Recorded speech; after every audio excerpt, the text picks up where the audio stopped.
Well, good afternoon. Welcome to the ARCSOC talk on this late Michaelmas term. I'm delighted to be here this afternoon with the artist Sue Webster to talk about her work and the experience of commissioning two amazing buildings by David Adjaye. Sue, welcome. Hi.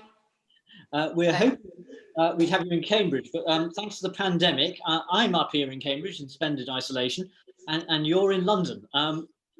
But you've been to Cambridge before. Let me show some slides that you sent me.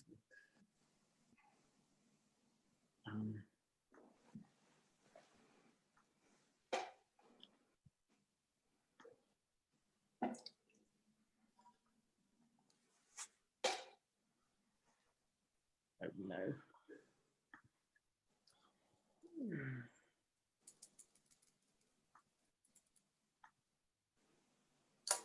So you sent me this group of slides. Why did you send me a slide of old Adam Brooks Hospital?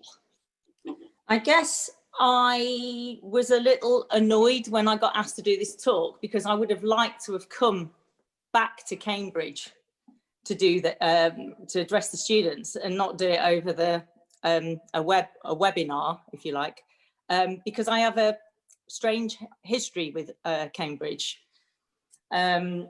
I drew this picture when I was a teenager. This is an old Adam Brooks Hospital where I spent some time as a child because I had an illness and had to see a specialist, which was based in Cambridge. And so I was holed up in one of these rooms. I hadn't been back to Cambridge since because it was like something that was never talked about. I mean, I was trying to make sense of it all. It was kind of like something that happened to me when I was a child that never really got talked about ever since, because it was possibly deemed to be a bit of an embarrassment. I think I had a bit of a breakdown when I was a teenager, and I've tried to look back and wonder where they all stemmed from, which is partly why I've written a semi-memoir. I was a teenage banshee, because I decided to go and confront this thing. And I actually went back to Cambridge for the first time last year to visit this hospital to see if it was still there, and it is. And it's now part of the university. Yes, it's a business school. It's a completely mad building by John Outram. And it's still got the Adam Brooks Hospital carved into the structure, hasn't it? But it's been redeveloped on the inside. Wouldn't it have been weird if it was now the School of Architecture? And indeed, there was some talk of the Judge Institute moving out, and we were almost offered the building. Oh wow, you should have took it. And if you do, I'll come back and do this. I'll do this this talk again. But I think it stemmed back from the fact that, like, my father came from a very poor family in Leicester, but he was a very intelligent boy, and he won a place at Leicester Grammar, but he wasn't able to attend because his mother was a single parent, and she needed him to go to work, to leave school and go to work to support the family. And so my dad, I think, this is what I've been trying to unravel, part of my history. My father's no longer with us, but I think he felt stunted because he wasn't able to have an education. And so he trained as an electrician, and he became a very successful businessman. He set up his own electrical company. But all the way through my upbringing, my dad was constantly moving us because he wanted to better the family situation. So we were always moving from one house to another to a better neighborhood. And as a result, as kids, we were just shunted around from here to there, everywhere. And I was always the new girl at school. And, no sooner had you made a set of new friends that I'd left them all behind and had to start all over again, which is quite difficult when you hit puberty, because you enter a situation at school where everybody's got their friends, they've all got their little clique, and and the new girl was sort of like left on her own to fend for herself. And it made me very depressed. I was quite a depressed kid because of that. And I got passively bullied from being the new girl with it, because we had different accents from everyone else in the new neighborhoods, because we come from a different part of the city. And so I got picked on. I had really long black hair and my eyebrows joined in the middle. So they often called me a witch. And I'd just run home. I didn't want to be at school.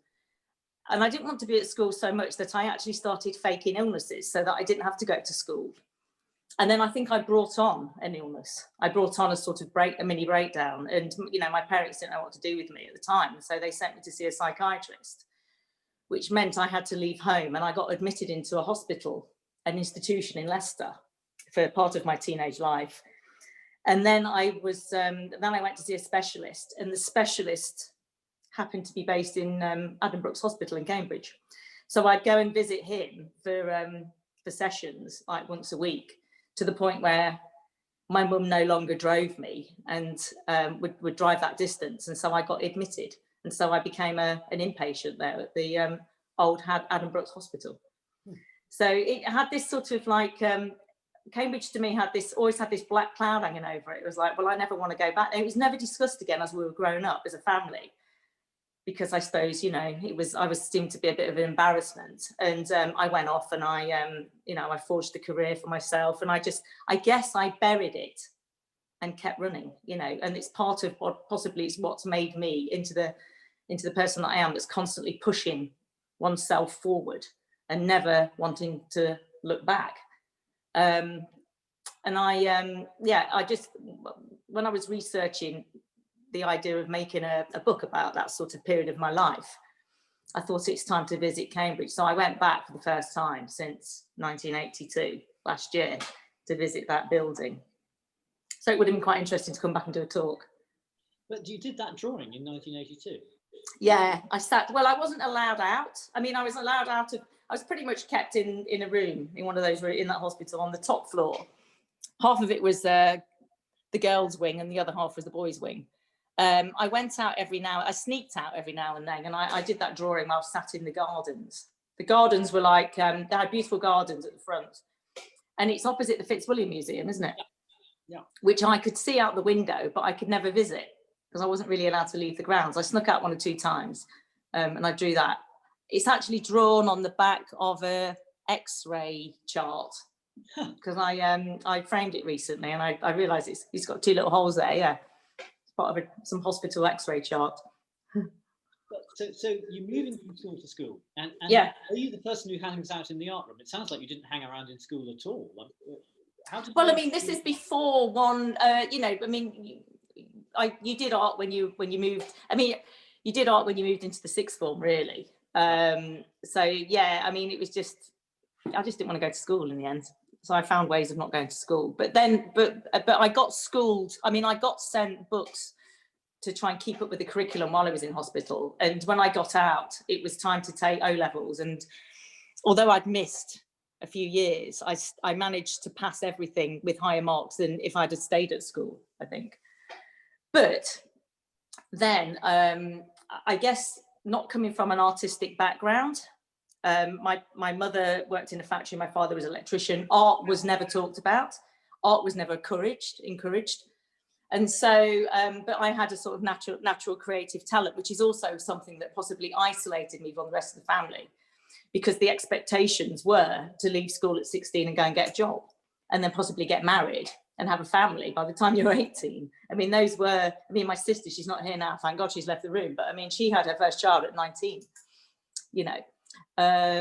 So how did you get them to send you to art college? How did you get to art college? It was my art teacher. You see, I had no idea that a thing such as a college existed, because nobody in my family had been to college, let alone art college. And so it was never discussed. It was just, well, you know, you're 16, you'll go to work. And I suppose the only thing that although I was really creative, there was no such thing as there is now to have a career in art back in them days. You know, there was just Picasso or Andy Warhol, and that seemed so far away. I mean, I was really into Salvador Dali, and you know, mind-bending watches and stuff. You know, he used to eat very strong cheese before he went to bed at night, so he could have like elongated dreams, didn't he? I was into Salvador Dali, which is not at all trendy, but that was something that I discovered on my own. But so the expectations were to go and get a job, and the only thing that I could think of, the only area to work in where I thought I could possibly make any money, was in advertising. So if you look at the work that I've ended up doing when I became a successful artist, some of the flashing signs that kind of possibly comes back from that background of thinking about going into advertising. I was obsessed by advertising. I used to collect advertising posters when I was a kid. I used to send off to companies with a stamp to jest envelope, you know, and they used to send me posters of, you know, like Heinz baked beans. I was really obsessed by big imagery, you know, flash imagery sort of thing. But going back to a career, so yeah, I was destined to leave school at 16, but it was my art teacher who saw, and that's some kind of natural talent, and said, well, why don't you stay on and do A-levels? And I didn't know what an A-level was. It meant staying on in the sixth form and then being able to study art all day and then get an A-level for it. And so that's what I did. You know, my parents let me stay on, and I got A-levels. And then she said, well, I think this portfolio is good enough for you to apply to art college. And I was like going, what's that? I had never heard of art college. I didn't realise there was such a thing that you could get a degree. What's a degree? I didn't know anything, you know, like that. And so it was the encouragement of a teacher, yeah, who said, yeah, you could send your portfolio in. And I did. And I got in without an interview to Leicester Polytechnic, to do a foundation course. And then from there to Nottingham, which is now Nottingham Trent University, to do a degree. That's okay. And that's where you met. And believe it or not, on the first day of enrolment, where I was a day late, because I was obsessed by the band Susie and the Banshees, and I'd been on a tour in Europe with a friend of mine. I'd be touring Europe because I used to travel all over the country, and I'd come back a day late to enroll at art college, and there was somebody lurking in the corridors that was also a day late, and that happened to be what turned out to be my future husband. So we both were a day late enrolling, yeah. And yeah, we got talking, and then we started, you know, dating, if you like, when I was at art school. And then we left art school, and then we moved about a bit. We didn't come to London immediately. We both met in Nottingham, and we just clicked. You know, we went on then a 25-year rock and roll roller coaster ride, if you like, of traveling around the world and sharing studios, and we ended up making work together about each other. So this piece here, this is called Misunderstood and Misdemeanor, and this is like a very early, it was made in 97, so it's like a very early representation of something that we discovered, which was like making a shadow from a seemingly random pile of garbage. And it was something that when we first made it, we thought it was incredibly embarrassing, and we daren't show it to anybody because we'd never noticed, nothing like this had ever existed. And it literally is, you know, there's a pile that makes up the portrait of me, and there's a pile of random objects but they're not actually random. They're all the stuff that you chuck in a drawer and say for, you know, you can't throw away, like a broken pair of sunglasses, or some pills, or some old punk badges where the pin's gone missing. And in a way, it's that thing that makes up who you are. It was your DNA, I suppose. So it's kind of like ended up having a kind of conceptual twist to it. So everything that makes me up is all the little things that, you know, I never threw away, that I threw in a drawer.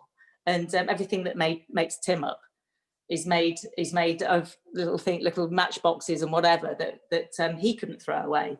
And it's sculpted in such a way that when you look at it from a certain angle, it looks like a random pile of junk. But when it's lit by a light source, it casts a shadow on the wall of the perfect profiles of me and him.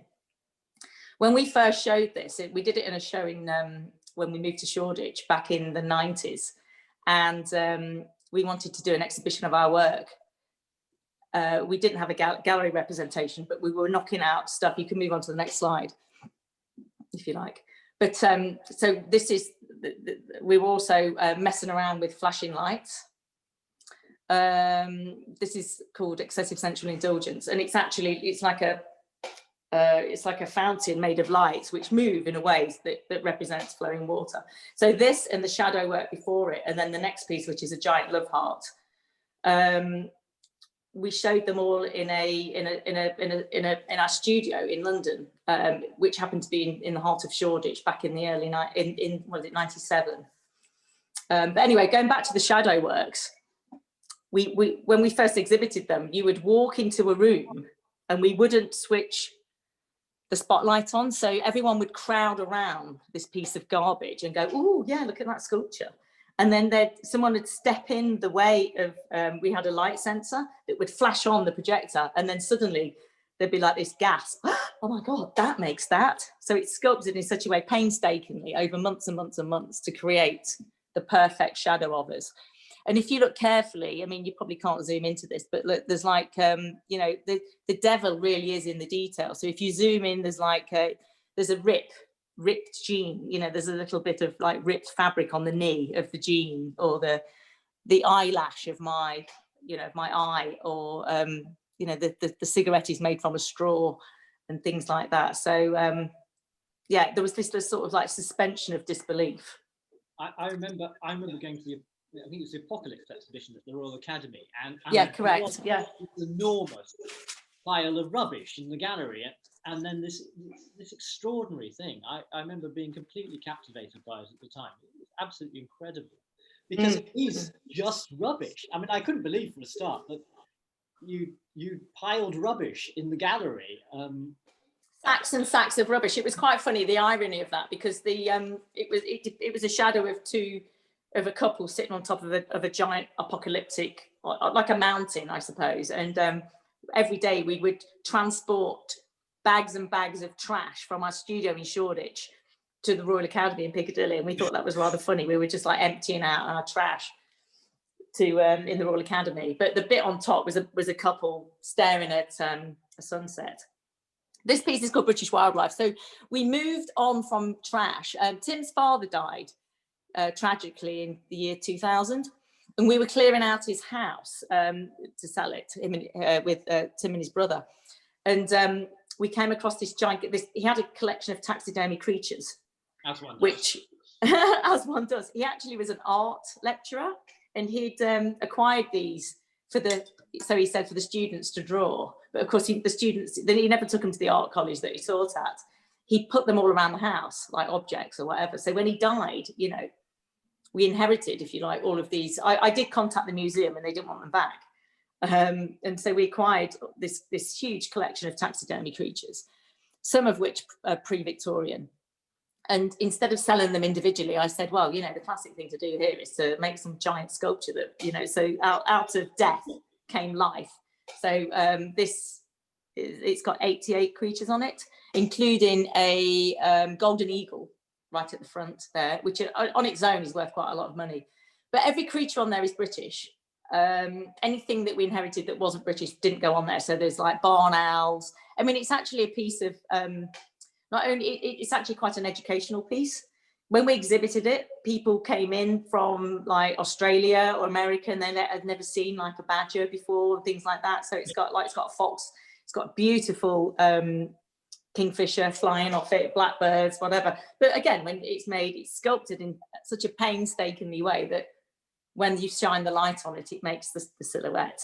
And Tim's beard has got prickles on it, and that is made from a hedgehog.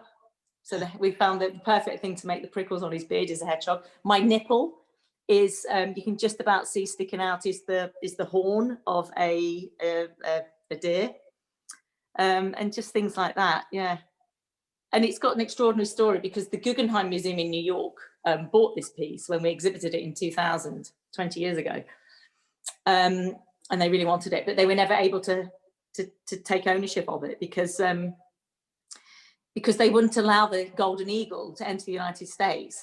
Everything that's endangered on there needed its own certificate. I mean, I have a long list. It's got its own personal file that goes with it when it travels, because we had to document every single animal on there. We had to give the cause of death. So when when we inherited the creatures, and I took it to a friend of mine who deals in taxidermy law, there's such a thing, and he was trying to help us get it into the United States, and we had to prove how each one had died. They all have they travel with a certificate, like a passport. There's 88 creatures. Anyway, it just became so troublesome. The United States would not accept it they were terrified it was going to bring disease or whatever. So in the end, it wasn't able to travel to the United States, and we kept it. and only recently sold it 20 years later. We just wanted to keep it because it was a bit of a family heirloom, I suppose.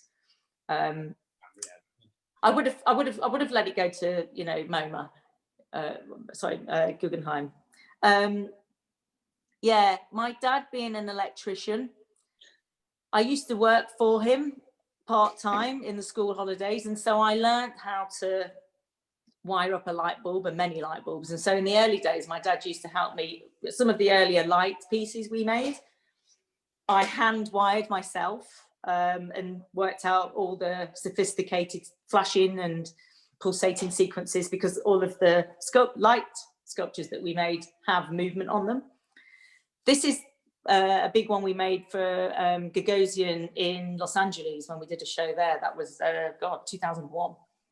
And we're standing next to it just to show how big it was. And I did wire up every single one of those pulls. It writes on, so it goes F-O-R-E-V-E-R, forever. And then all the pink lights come on like the piano keys. Ding, ding, ding. So anyway, you know, I'd fly out, you know, we'd fly over and install these works, and I'd be on the floor for days, literally wiring it, because it all came in separate components, and I'd have to, you know, rewire it once I got over there. Now we have, since then, when we started selling work, we made enough money to then be able to farm some of the more complicated sculptures out to get them fabricated for us.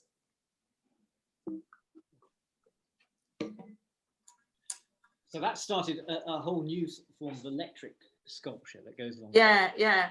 You can just about, being dwarfed here by the Rockefeller Center in New York. Right at the bottom, you'll see a sculpture which is actually the size of a house, but of course everything in New York is much bigger. So this is, I guess, Tim and I, you know, the collaboration got bigger and bigger, and we were showing all over the world, New York and Los Angeles, you know, all over Europe and whatever. And we got commissioned to do a giant spectacle in the Rockefeller Plaza in New York. They have an exhibiting space there. So you can do a public sculpture, which they don't buy, but it's there for, I don't know, 3 to 6 months. This was during the Christmas period in 2008. And I wanted to show this slide because it's almost the nearest thing to to architecture, I suppose, because you want to move on to the next slide. We can see a little bit more detail of it.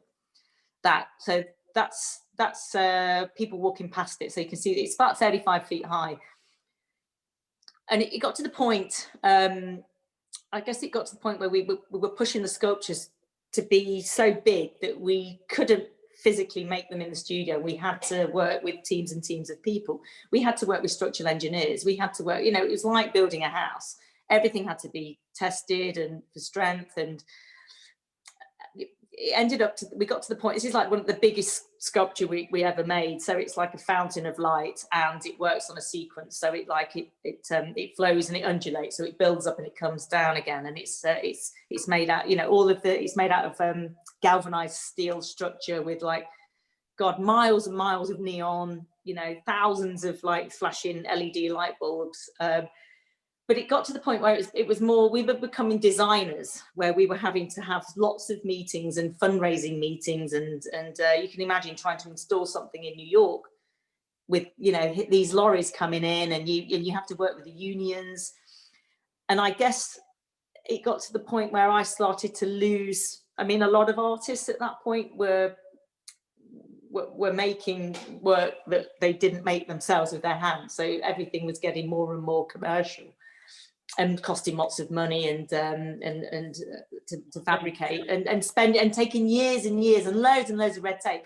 I got to the point where I think this is a point where I stopped and said, you know, I don't want to do this anymore. I don't want to do this kind of work anymore. We could have gone on being just like, you just pick up the yellow pages and get other people to make the work for you. I missed being in the studio I'm one of those artists that I need to make stuff with my own hands. And so that the electric fountain in New York, we'd reached a point, I think, where I just said, I don't want to go on doing that kind of stuff. I want to go back to the studio, which falls us nicely onto this, which was the following show we did after that, which in New York, that reaching that pinnacle was to go back to basics, if you like, and just go back into the studio and fabricate stuff with our own hands out of I mean, these sculptures here, this is called Nasty Pieces of Work. And it's the first time we'd made standing up figures that were shadows, and it was the first time where Tim and I had actually separated ourselves, which probably had something to say about what was on the cards in our relationship as well. I found a pair of wooden step ladders, and they for me, I saw them in a junk shop and I thought, oh great, they form a pair of legs, and then I can screw everything to it. And so this is, you know, the first one makes the perfect shadow of me. I'm wearing like skinny jeans, you can see the creases, I'm wearing like really cool Belstaff boots, you know, you can see the buckle coming off it, you know, the particular hairstyle of the moment. It's quite interesting looking back on that 10 years later, and you can see the sort of, you know, it's like an insight into the fashion, the hairstyles that one was, you know, wearing at that time. And then when it came to make Tim, we made his arm, and Tim had incredible ape-like hanging arms. And so the first thing to make was the arm. And then I just stopped and I just thought, you know what, that to me is the perfect portrait of him. It's just that arm, and decided to leave it like that.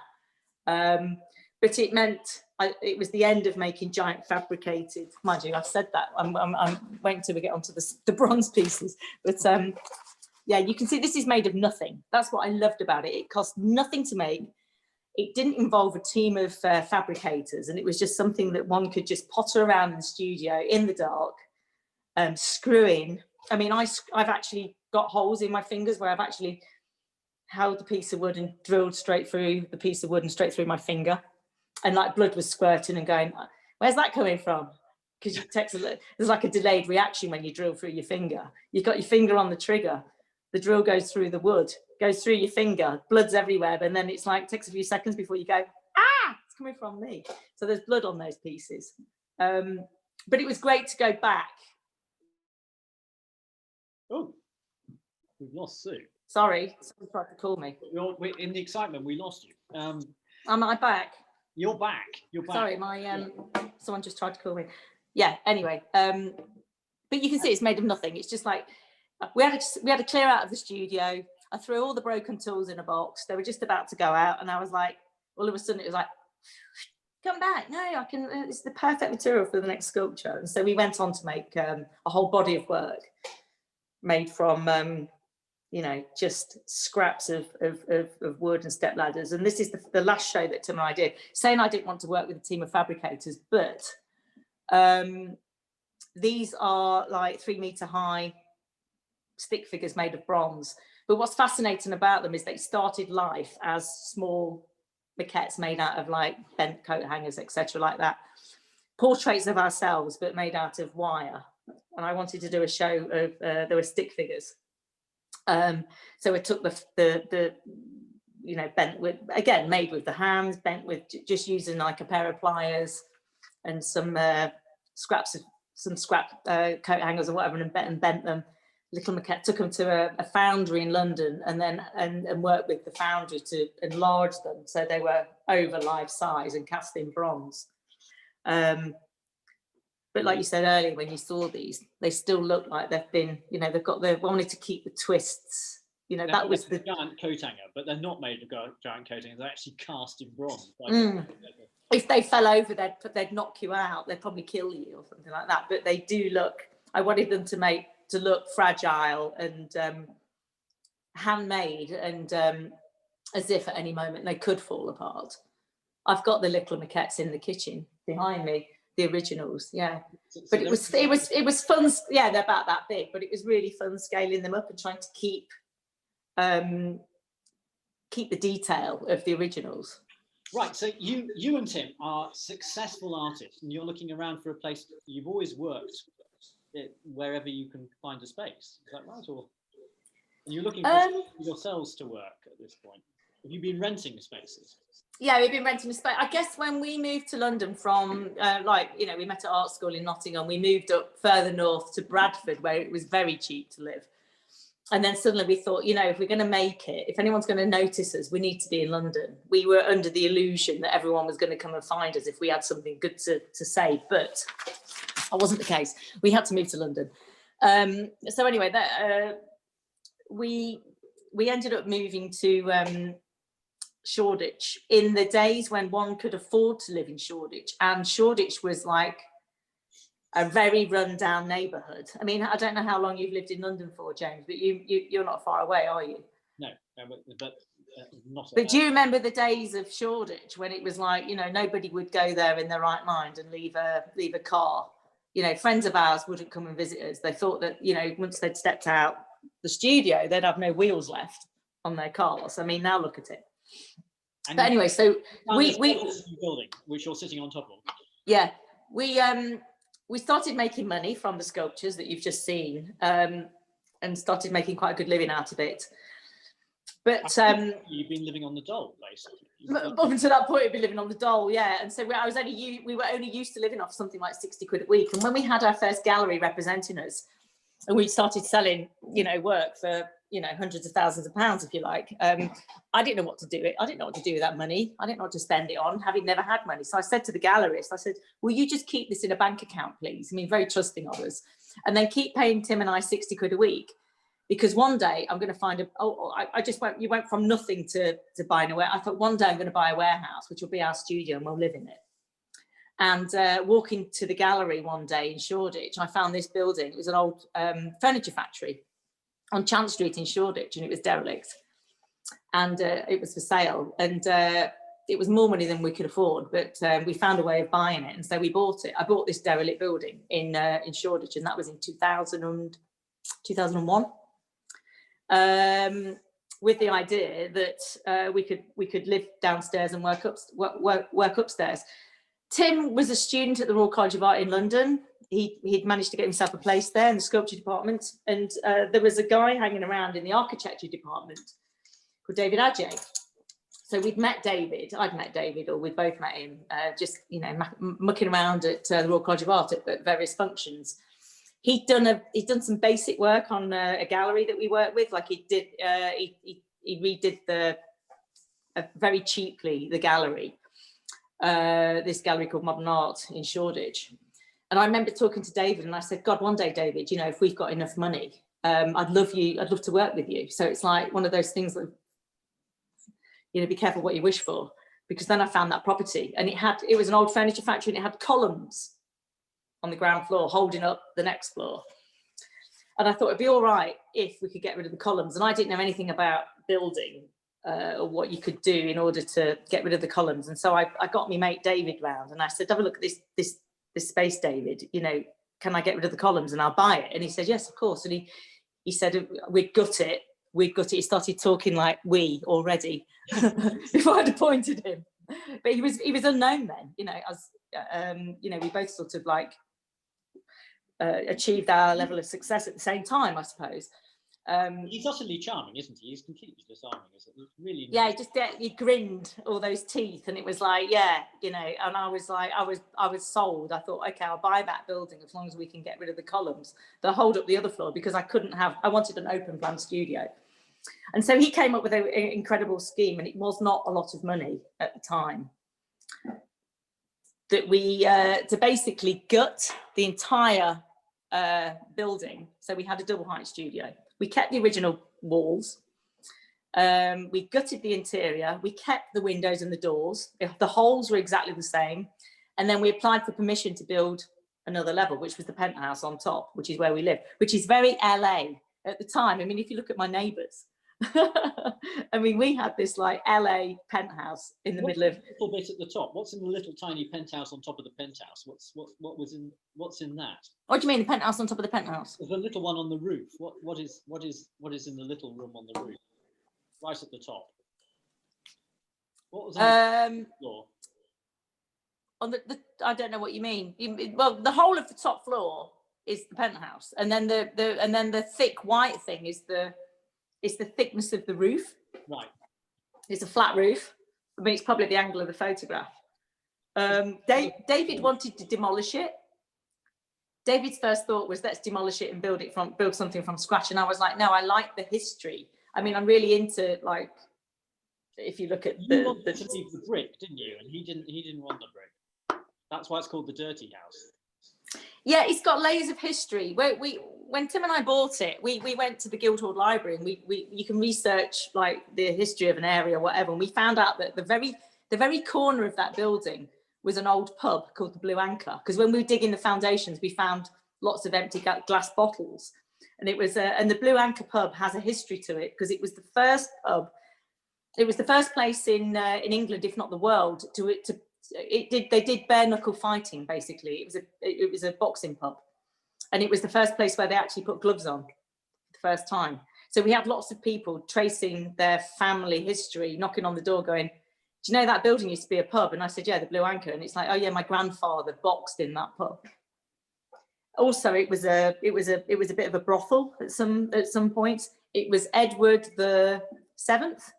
Yeah, I think it was him who used to go and visit his mistress there as well. So it's got quite a history to it, the pub on the corner.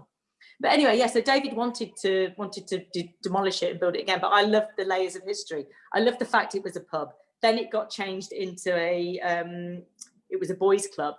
And then there was another level put on in the 1960s, which it became a furniture factory. And then we've put the next layer on top, which was our penthouse, and then gutted the entire ground floor, which is our double height studio space. So we got a 16-foot high studio, driving studio, yeah. And those windows, so the top ones are set back, so they just look like, I mean, before it was painted, it was just bare brick. And when you, I love the fact that he set the top windows back, because they look like, it looked like a skull at one point, like it had sunken eye holes. And I loved that. And I really didn't want him to paint it. And I went away on holiday, and he says, "No, we need to paint it, because we need to," there was a lot of similar kind of properties that people were doing in Shoreditch, where they were like renovating old factories or whatever and leaving the brickwork unfinished. And he said, we have a responsibility to bring this forward, to not do what everyone else is doing. Since then, everyone's been painting their brickwork, haven't they? But this was the first kind of example of painted brickwork. And it's not painted with normal exterior paint. It's painted with that sort of stippled paint that you have on lampposts to stop people fly posting. So it's got a sort of prickly texture to stop people. It doesn't stop people spraying on it. I mean, it's like heavily graffitied in that area, but it was stippled paint, so you couldn't fly post it. And who? And then the ground. Sorry. Who invented the moniker "the Dirty House"? Was it you or David or West or? It was. David likes to name his houses, although this was only the second house he'd ever done. Right. When we went to the architect studios, and they'd done one of those little cardboard models, somebody who'd ever done the models had done some graffiti and pencil on the outside on the exterior of the model to make it look, a bit Shoreditch. And we just thought it was dirty, and so it just got the nickname "the Dirty House," because they tried to dirty it up, if you like. So you built the perfect studio for yourselves. You walk in the front door, you could choose whether you went left into the studio or right straight on, and you go up to your apartment. So you could choose exactly whether to go to work. And you had this huge double height studio downstairs, or you could go up to the apartment upstairs. Yep. And then what? Well, we lived in it and we worked in it for years and years and years, and until the relationship split. And then Tim and I, had to go our separate ways. We were living and working together for so long that it took its toll. And so one of us had to go. And so, and it's quite funny earlier on when you showed me this picture and you says, "There's a picture of Lonely Sue in the studio." And so then I had the whole studio to myself, and I didn't have to share it with anybody. And I guess in order to make some sort of transition, I could not carry on producing the same kind of work. I wasn't going to carry on making shadow works or light sculptures or whatever. That belonged to a certain era. So I just wanted to then do, I did a body of work which, where I wanted to do drawings without thinking, because I guess making shadow sculptures, it's quite taxing. This goes there, making the light sculptures. I wanted to do something where I had no thought. and no feeling, I suppose. I was trying to unravel my brain.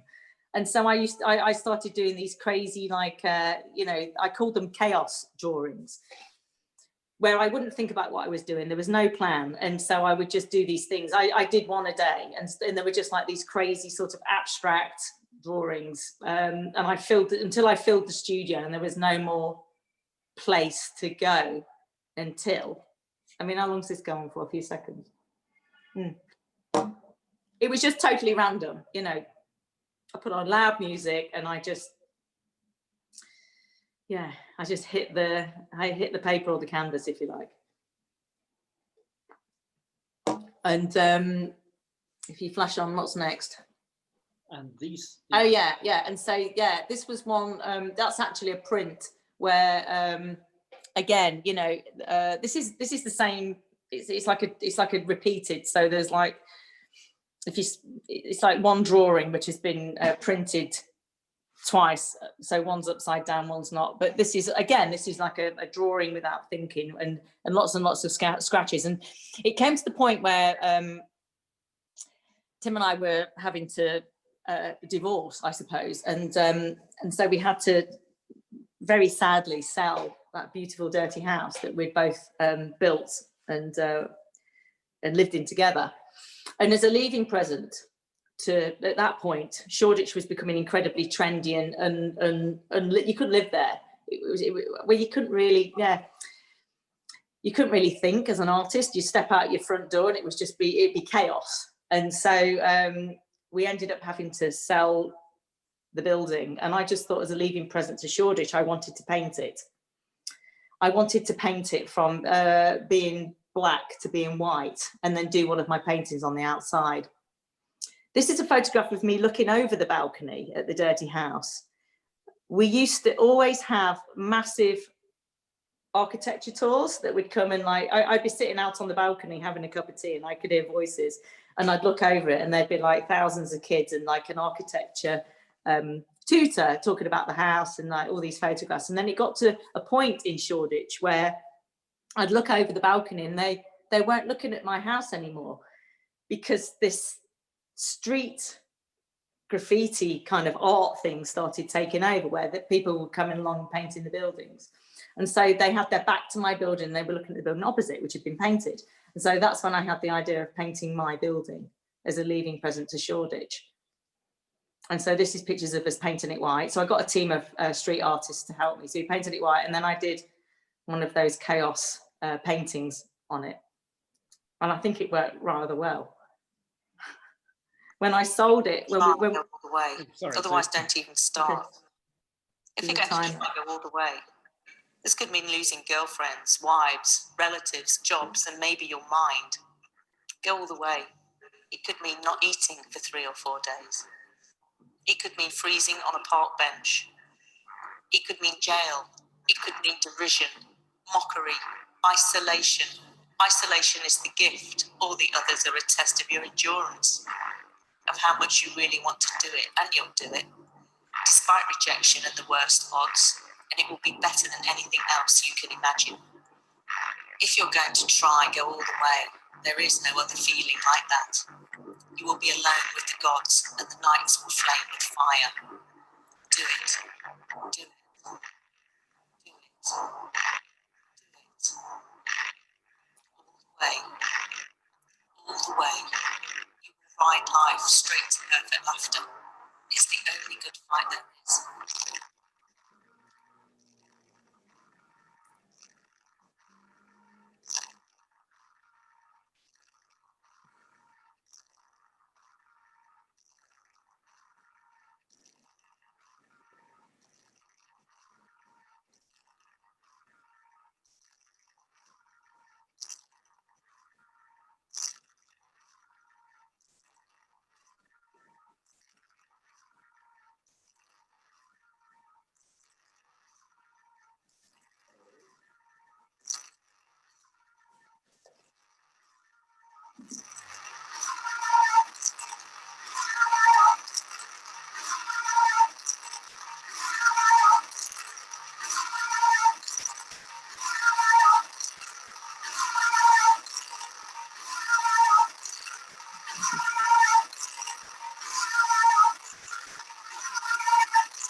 Unfortunately, it still doesn't look like that. We managed to keep the, you know, people used to come and tag it constantly.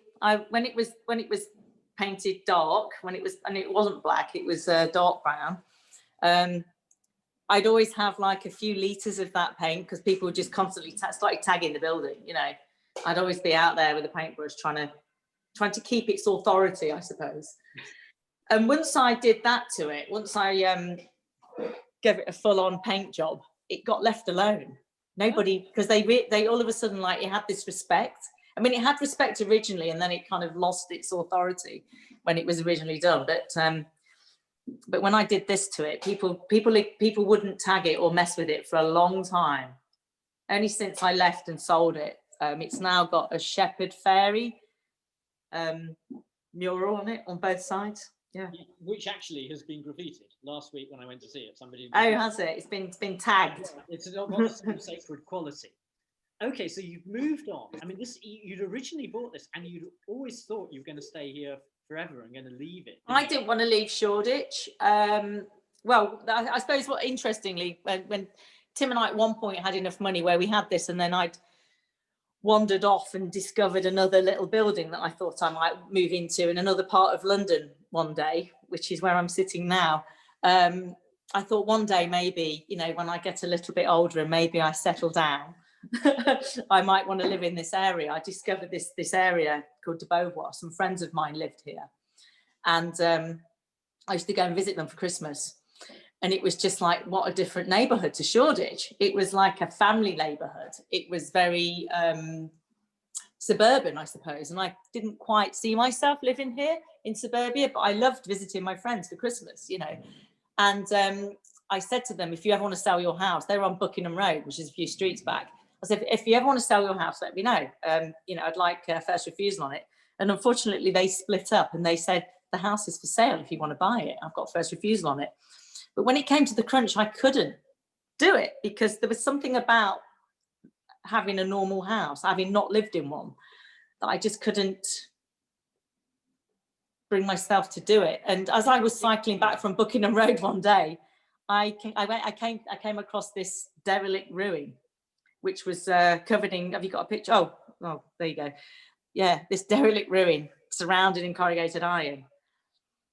And for some reason, I must be drawn to boxes. It didn't have a roof on. It was completely flat. Like the last one, the dirty house was just like a box. It had this roof. And the reason it didn't have a roof on it is because I think the roof had been set on fire at one point and nobody had the money to restore it. So I saw this building, and it was a standalone building, and it just spoke to me. And I just thought, well, there's an interesting project.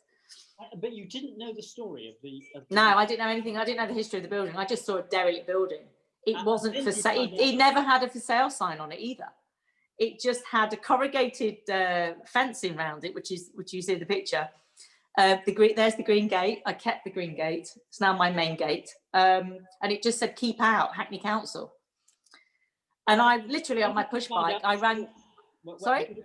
When did you find out the story of this very strange building? When I rang the number. It said, keep out Hackney Council. And I rang Hackney Council there and then on my push bike. And I said, I'm standing outside this building. It says, keep out Hackney Council.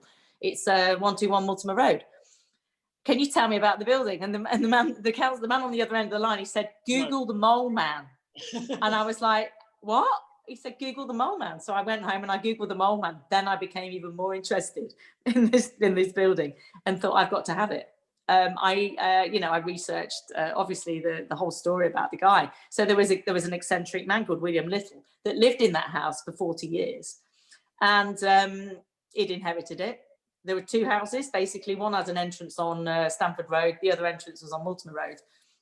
So it's two houses, Victorian houses, and on this amazing plot of, so it's standalone. It was on like a triangle of land, so it had quite a lot of land around it. And yes, and so during his lifetime, he lived there with his wife at one point. He did lots of home improvements without planning permission. And so he split it up into 16 student rooms and was renting them out. And he also started digging and tunneling underground, so like making extensions and various rooms, literally hammer and chisel, you know, that we found all sorts of tools that were just hand tools. I think he did a little bit like, you know, someone tunneling out of prison would do, you know, tunneling rooms. There was a lot of rumours. He got nicknamed the Mole Man of Hackney because there were rumours that he'd gone under the road and was going to pop up in the neighbour's garden. They rerouted the bus. The number 76 bus used to come down Stamford Road, I think it was, and there was a bus stop there. The council was so worried that there was going to, one day the bus would go by and, of course, the weight of it going past, or everyone at the bus stop would drop into a sinkhole. So they rerouted the number 76 bus, which is still routed now because they couldn't bring it back. They've blocked off the road at some point. But yeah, so there was this eccentric man in there.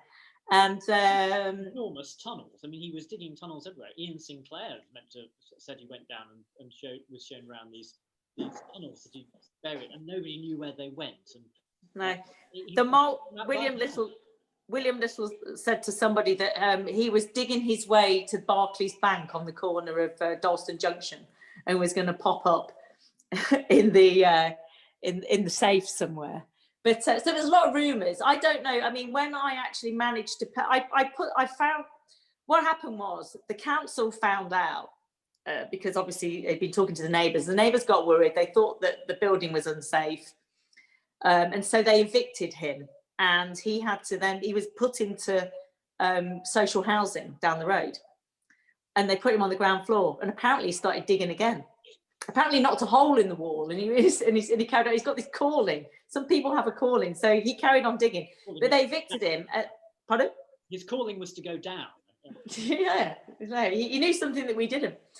So they evicted him, and then they wanted to make the house safe, and so they turned up. They thought the whole thing was going to collapse, so the council turned up with a giant cement mixer, and they put the hose literally through the letterbox, and then pressed play, and they filled up the whole of the garden and everything, the tunnels and whatever, with aerated concrete, this sort of stuff that the breeze blocks are made out of, just to try and stabilise it. So in that garden, you can see the front garden there. There's like a top of a door, there's top of scaffold, there's top of Adjaye props and whatever. So they hadn't even cleared the garden. They just like pressed play, and the whole lot filled up with concrete. The original boundary wall, which you can see, was unstable and it collapsed. So we had to rebuild a new one.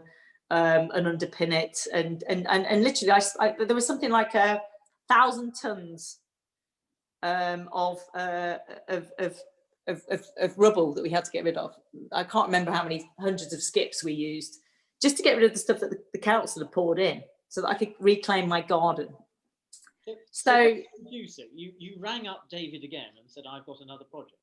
I bought this in auction. I mean, I made a couple of offers it ended up being in probate because the mole man sadly had died in social housing. The family didn't know what to do with it. It was a problem. I saw it like a work of art, you know, like taking a pile of junk that nobody wanted, and then I wanted to do something with it. So I saw it as an art project kind of thing. Yeah, and I didn't originally want to do an architectural project. That was not the idea. I just loved the story of the Mole Man, and I just thought it would be fun to have this building and possibly restore it, you know, put back the bay window. I mean, it was in a really bad state, everything, because it had no roof. The rain had been pouring in and made all the floorboards were rotten. It really needed a good old gut. But yeah, I mean, I ended up getting hold of David Adjaye because I thought it was quite a mad project to tackle. And I needed to find somebody that had the same, who had no fear like me, because people were saying you're crazy, you know, and I was like going, well, you know, you only live once, let's give it a go. And I needed somebody on board that knew how to deal with, you know, structures. I didn't know how to, I have no fear and I've got vision, but I needed someone that could help me, you know, rescue this and then turn it into something that I could live in and work in, I guess. David's a friend of mine. I just got him around to have a look, you know, and then the next thing I know, it's turned into the yet another icon, I suppose. So going back to the one before, that's when we then had to reapply all the scaffolding to stop the structure from falling down. But after my builders moved in, they started drilling through some of the structures that the Mole Man had created. And he knew what he was doing. He was an engineer himself, I think the Mole Man was. And so some of the structures that he'd built, the handmade columns lifting up another floor, had so much stone and metal thrown in them that the building would never have collapsed. I mean, he'd gone through the foundations, but it would never have collapsed. It was a very strong structure. It's gone from like the most unstable building in London to the most stable. You could land a helicopter on the roof. So that's my garden. It looks a bit better now. After we'd done all the work on it, and it went on for a few years because, you know, I had a divorce to deal with and an ex-husband to pay off. And the project kept stopping and starting, and I had to carry on trying. Anyway, it went on for years. And when we finally took the scaffolding down, I wasn't quite ready to move in. And so my builders happened to be mostly Bulgarian, and they were a wonderful team. And I said, look, it's getting up to Christmas time and I don't want, the scaffold's coming down, but I'm not ready for the rest of the world to see the building yet. So can we get a giant sheet of polythene and wrap it up for Christmas, like a big Christmas present? You know, like Christo, this artist. And they were like, Christo, we know him. He's from our country. I had no idea Christo was Bulgarian.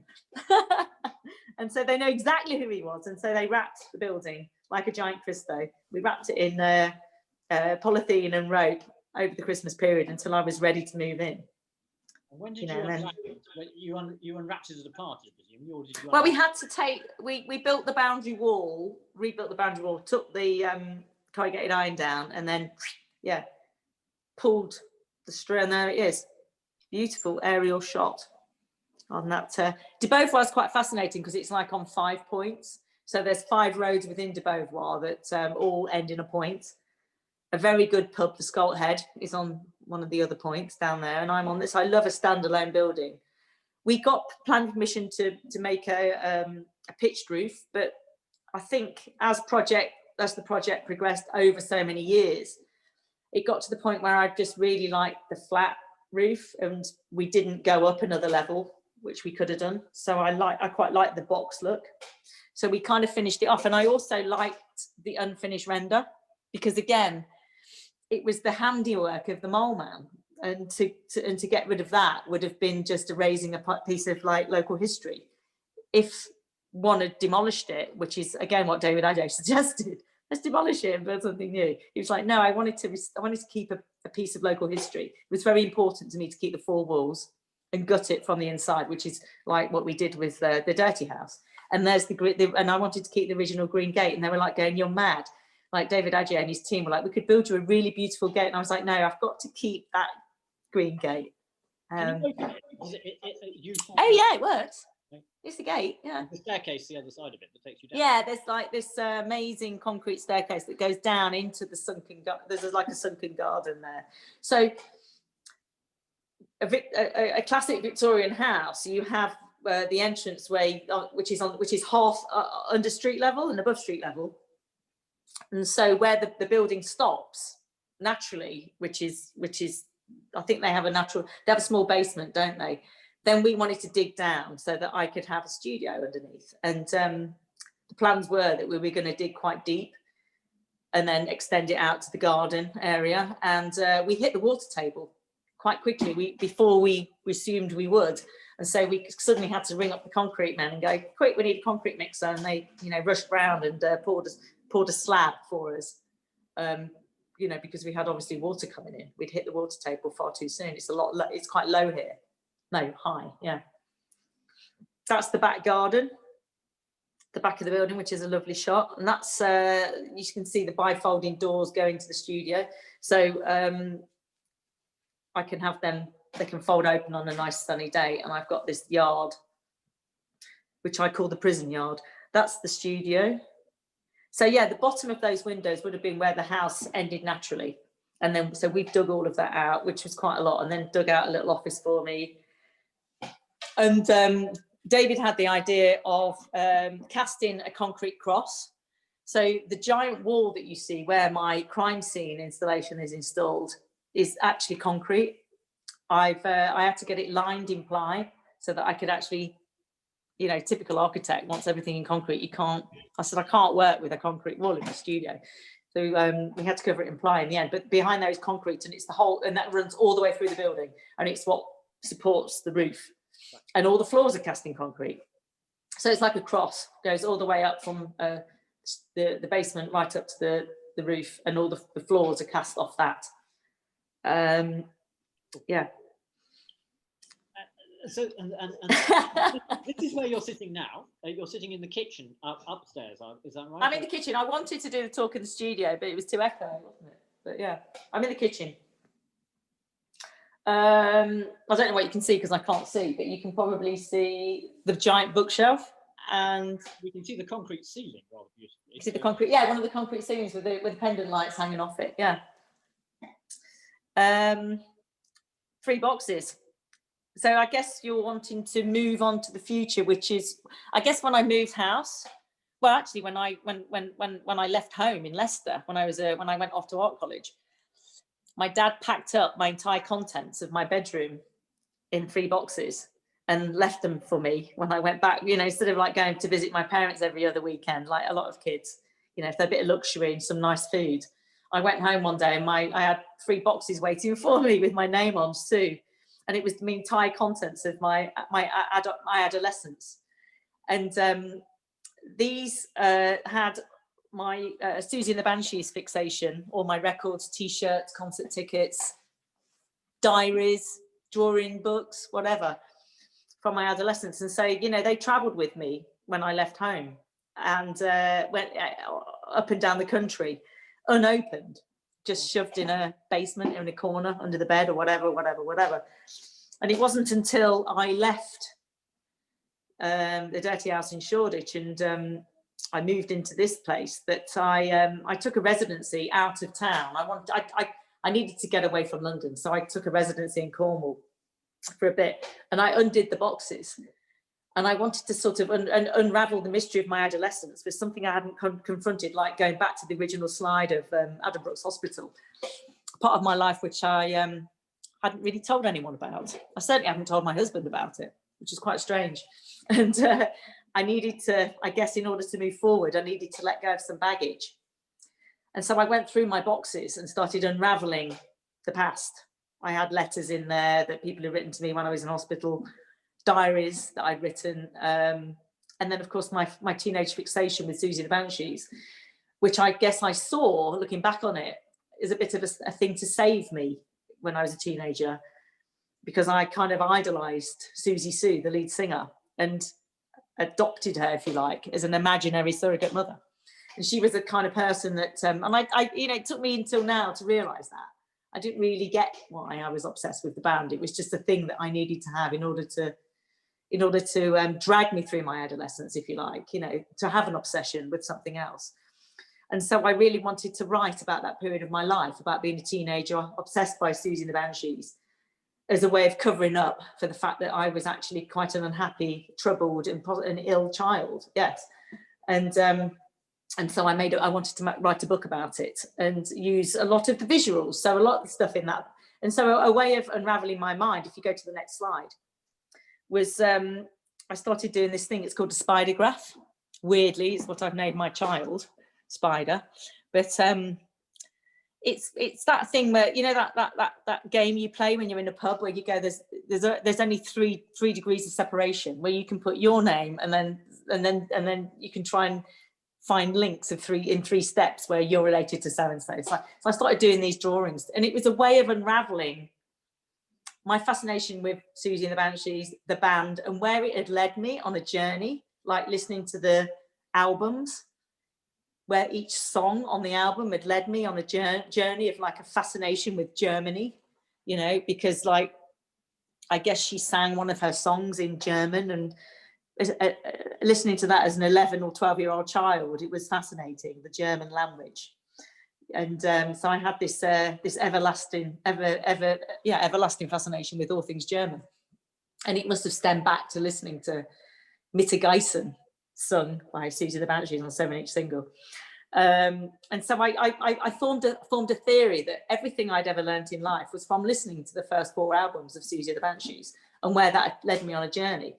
And so I did these sort of spider graphs, and then I thought, hang on a minute, I'm a visual artist. What if I turn that into, I've got all these objects, I've got all these records, and if you move on to the next slide, then I made a kind of three-dimensional version of a spider graph, and it was like a crime scene installation, if you like. Whereas right in the middle is a photograph of me when I was about 11 or 12 years old, when I think I first discovered the music of Susie and the Banshees, and then leading off, I'm surrounded by the first 4 albums, and then, you know, and then I started unraveling my life and my brain, if you like, on this sort of this theory that everything I'd ever learnt in life is from listening to the 4 albums, and not from what I ever learnt at school in the small period of time I was at school.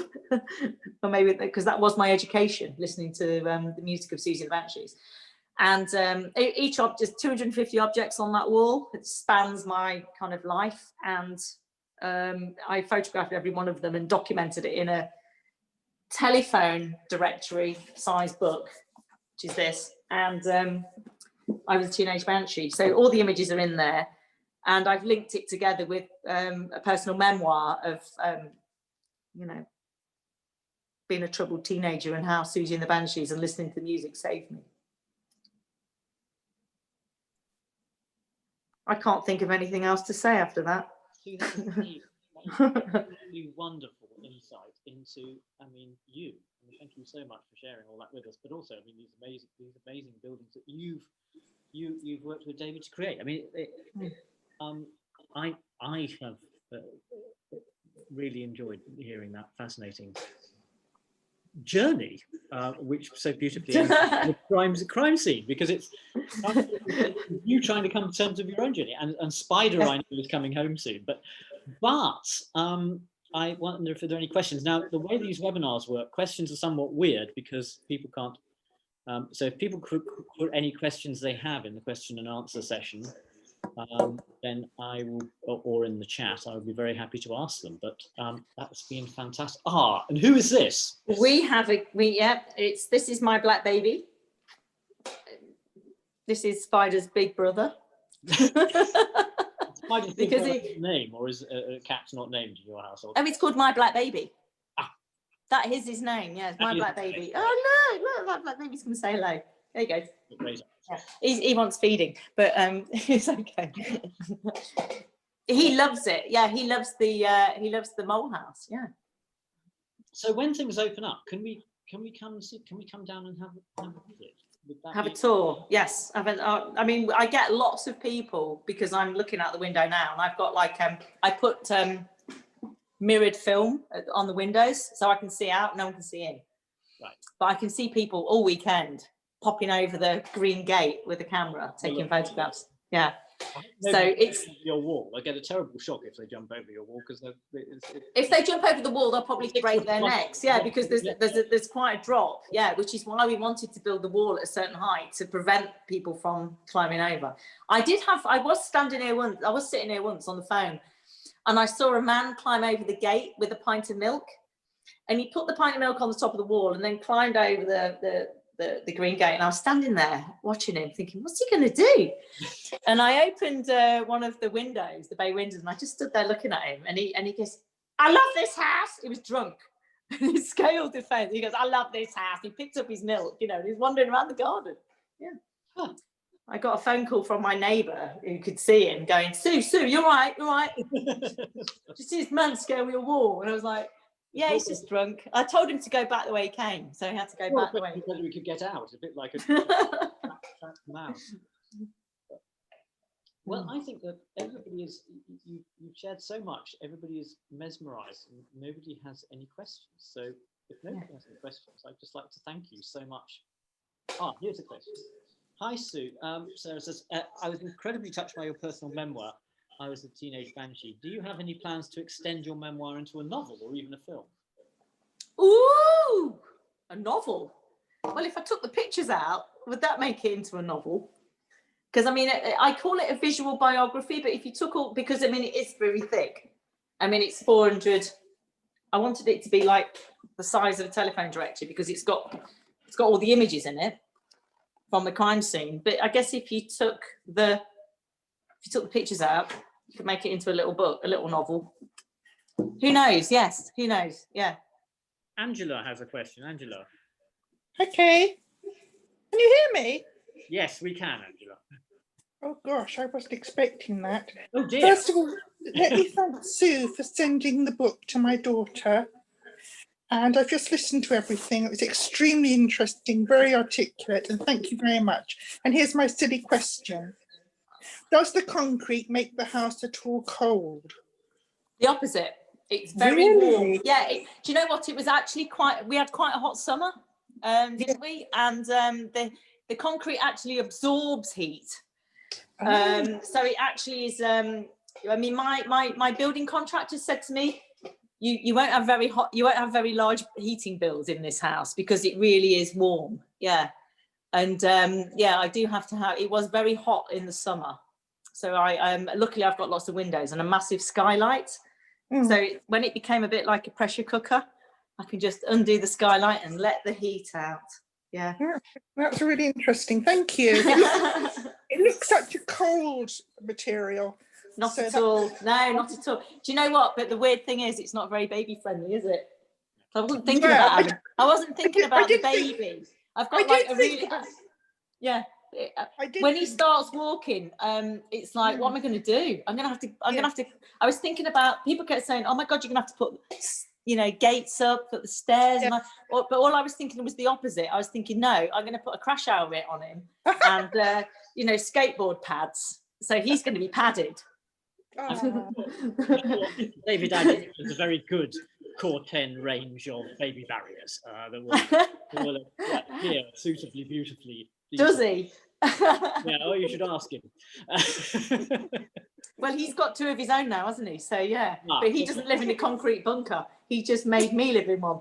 But you've got underfloor heating as well, haven't you, Sue? Which is key to get toasty warm. Underfloor heating. I had underfloor heating at the Dirty House as well, and the main reason for that is that although it's not a new thing, is it? The Romans invented it.